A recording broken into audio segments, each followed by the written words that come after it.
This jump demonstration shows how to visualize and quantify correlations among continuous variables. We are using the body measurements data from the sample data library.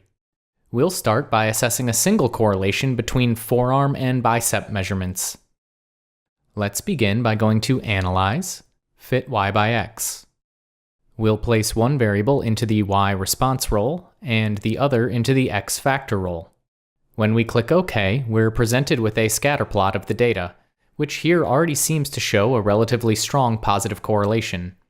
We'll calculate Pearson's correlation coefficient by going to the red triangle and selecting Summary Statistics. We can see that the correlation is approximately 0.81, with a confidence interval from approximately 0.6 to approximately 0.92.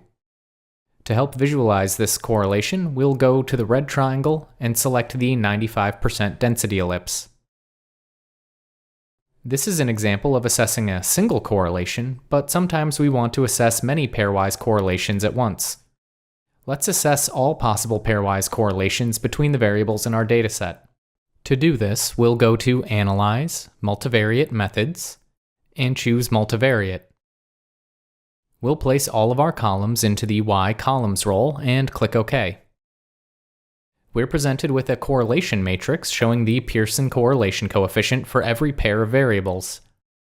Note that the diagonal reads 1 for all correlations because each variable is perfectly correlated with itself. Below that, we have a scatterplot matrix to assess each correlation visually. The red triangle next to the scatterplot matrix contains many helpful options. For example, we can again add density ellipses to help us visualize the correlations.